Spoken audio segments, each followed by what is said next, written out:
Hello, my name is Shumway Fagan. I use she, her pronouns, and I'm honored to serve as Oregon's 28th Secretary of State. As you can see, I'm in Washington, D.C. this week on official business, so I couldn't be there with you for the release of this very important report. Instead, I'm coming to you from the U.S. Capitol, where just a year ago, on January 6, 2021, a group of violent insurrectionists and extremists attempted to stop the certification of the last presidential election.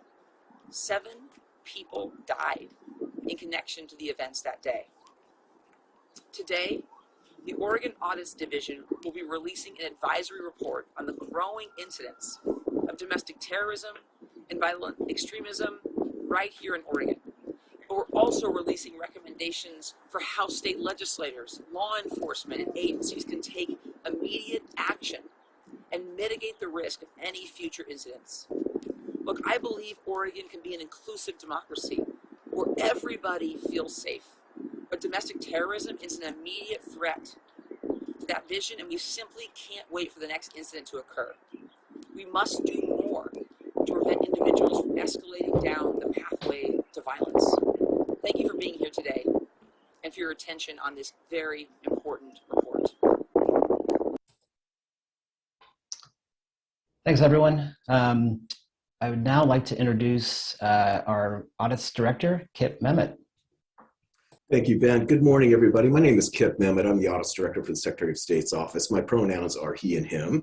I want to thank Secretary Fagan for her opening comments and for her always robust support of our audit function. And it was neat to see her video today from our magnificent U.S. Capitol. We are really pleased today to issue a really important report entitled "Oregon Can Do More to Mitigate the Alarming Risk of Domestic Terrorism and Violent Extremism Attacks." This report is aligned with the Secretary of State's Audit Division priorities focused on public transparency, public trust, and public safety. As Secretary Fagan noted, attacks on the Oregon State Capitol and the U.S. Capitals over the last couple of years clearly demonstrated the risk to public safety and the high cost on public resources resulting from domestic terrorism and violent extremism. Our report notes that Oregon is especially at high risk for this type of violence. We were 6th in the country over the last decade in violent extremism attacks. And we just, as I mentioned a second ago, just over the last 2 years, there's ample evidence of violence from extremist groups in our state, posing risks to public safety and security. Our review was also initiated in part because of the U.S. Attorney General and the Departments of Homeland Security and Justice, which have elevated domestic terrorism and violent extremism to the highest level of risk in their organizations. And of course, our office is highly tuned in to what other oversight entities are doing in the country and where they are emphasizing and putting their resources at risk. I also want to note that these federal agencies, and we point this out in the report, are very concerned about the evolving and changing and increasing nature of violent extremism and domestic terrorism, particularly through the use of social media and online forums. I also just want to note that the U.S. Government Accountability Office, our federal congressional auditors, have issued many audits over recent years discussing domestic terrorism and violent extremism at the federal level, but there's not a lot of activity from audit functions at the state level. And we thought, especially because Oregon's risks are not theoretical, they're actually actual risks that we're facing, that our office needed to move and pivot in and provide some information to the public and to key leadership that hopefully can mitigate these risks, as the Secretary said. I'm not going to detail the report because we're here for your questions, but I do want to note that it is organized in 3 general organizational parts. One is state governance over this area, the other is law enforcement training, and a third is public awareness. And we have broad range of recommendations to strengthen our controls and our efforts to mitigate these risks across those. I did just want to point out before we get to your questions, one risk we found related to governance, and that is that despite Oregon's high risk profile in this area, we are one of only 16 states that do not have specific legislation criminalizing domestic terrorism and violent extremism. So that is one of the recommendations we're intending for legislators to consider as they address this high risk area going forward. The report also notes the disparate impact of these terrorist acts on communities, particularly communities targeted for ethnic and racial reasons. And so we also, just in alignment with our public trust and bringing objective information to the public, wanted to note that this violence affects everybody, no matter where you're from, what your stripe is, what your ideology is, but it particularly impacts those most vulnerable among us, or those who have been historically targeted by this violence. I want to thank the Department of Justice and the Oregon State Police Department for their cooperation with this project. And I want to thank and introduce the audit team, who was led by Olivia Roquette, who was the manager, Casey Kopcho served as the lead, and Bill Newell was the staff on the project, and they did a fantastic job. Ben, I'm going to turn it back to you so we can get to the media's question. And I want to thank all of you for your interest in our work, as always. Thank you. Thank you, Kip. Appreciate that summary. All right, so we're good to go to questions now. Again, please feel free to either raise your hand using the Zoom feature, or you can drop your question into the chat, and I would be more than happy to read it out. And with that, we'll open it up for questions.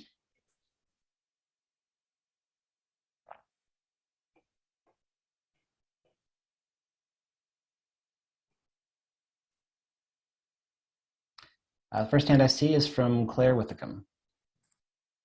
Hi, good morning. I had a question about the recommendation to explicitly define or criminalize domestic terror and violent extremism in state law. Did you find any instances of domestic terror or violent extremism that were not able to be prosecuted kind of on the state level because there was no definition or no criminalization of those acts? And wondering what those examples are.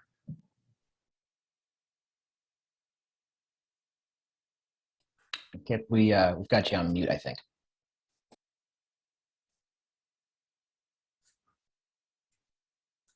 Oh, sorry, did I not get it on? My apologies. I was going to ask Casey or Olivia to jump in on that and kind of let us know some of the details from the project perspective and what their research showed from that.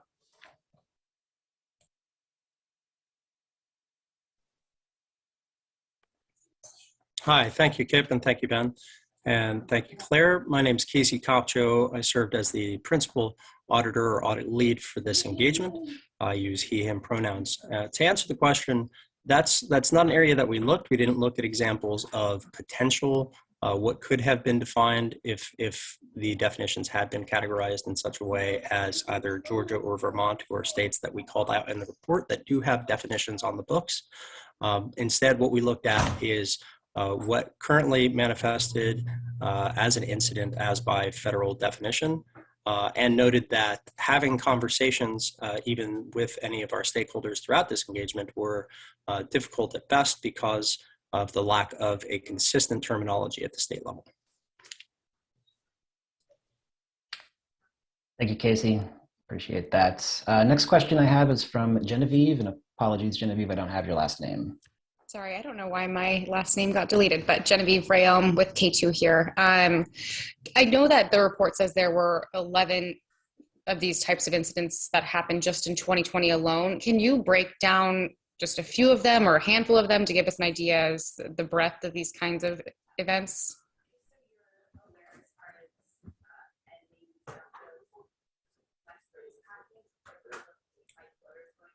I feel like I'm probably best suited to answer that. Again, this is Casey Kopcho, the audit lead. So just as an example, we called out two of them in the report that I think were fairly high profile in nature. One event that took place in Portland where an individual shot and killed another individual, thus enacting violence and criminal violence. And then the event that took place December 21st of 2020 at the state capitol itself.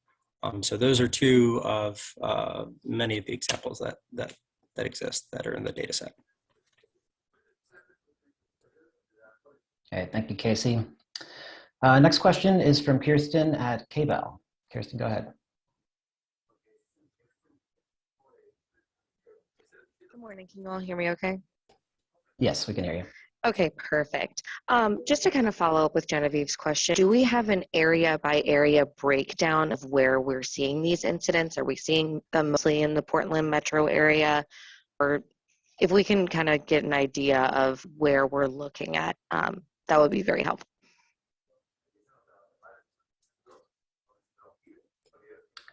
Casey, did you want to take that one again? I do, yes. So thank you for the question, Kierstin. The answer to your question is the data set that we used in this case is from the Center for International Strategic Studies, and it does include geo-located incident data.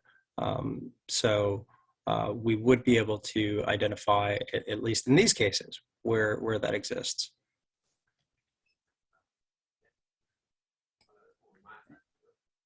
Thank you, Casey. Let's see. Genevieve, I think you have a follow-up question. Why don't we go to you next? Thanks. I know a part of this report details law enforcement training and what needs to evolve in that sense. We've covered this really closely in Portland in the police officer shortage, law enforcement shortage across our area. At this point, police officers really aren't even able to respond to daily calls. How realistic is it that we can expect this kind of training for law enforcement in Oregon, and what's the timeline?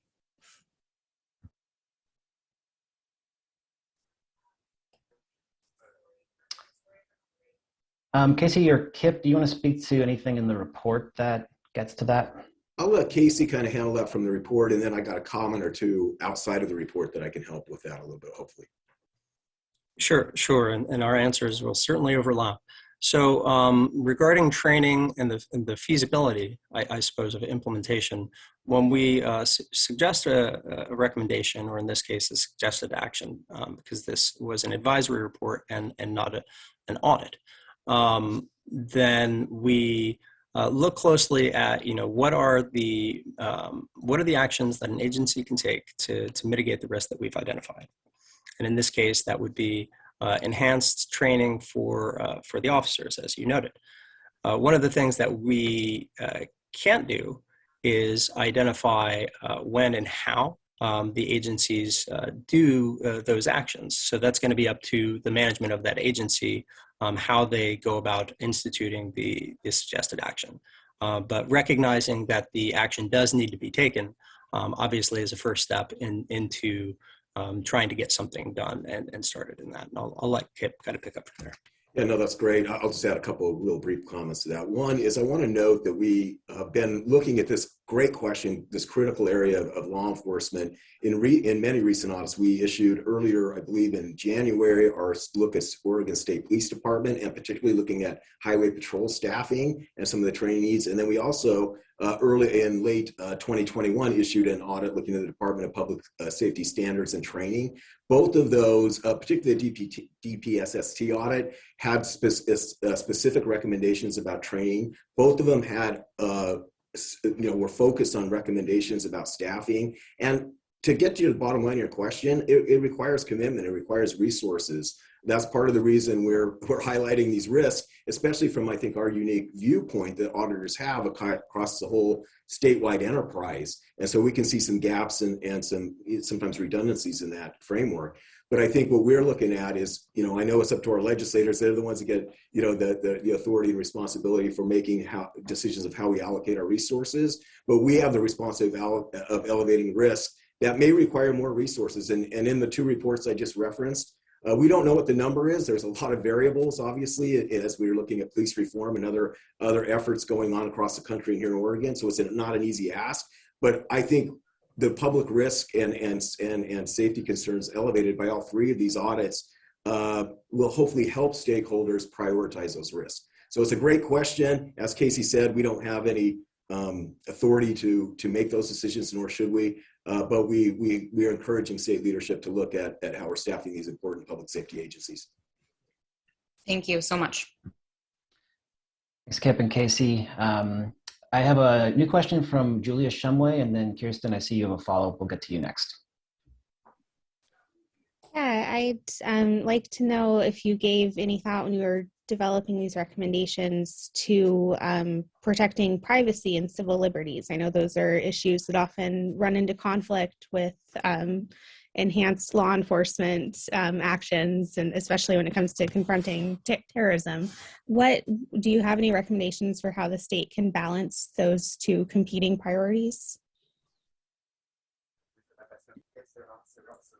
Casey, do you want to take that from kind of how we address that in the report? And if I have anything to add after that, I'll jump in. Sure, and great question, Julia. Thanks for asking. It's something that came up very early in our effort on this.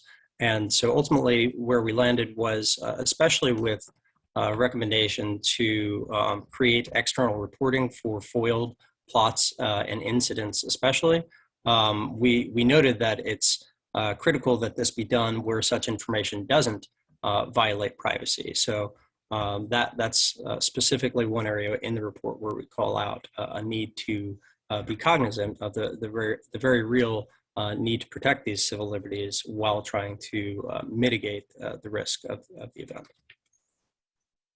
Yeah, and I'll just jump in. Obviously, an excellent question. It is something we explicitly do address in the report. Do we have the remedy? Do we have the pathway? No. I mean, that's one of the, it's a lot of gray area in that space. But one, we completely agree that there has to be a balance between the right to speech and the right to privacy and the right, to monitor, violent extremism and that kind of stuff.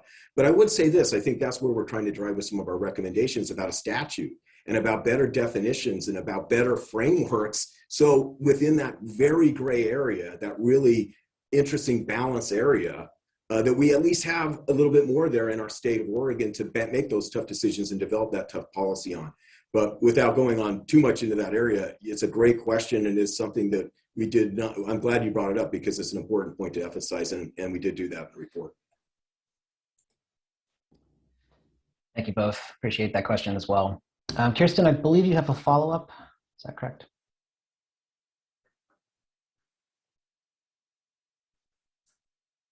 Kierstin, if you're speaking, we can't hear you.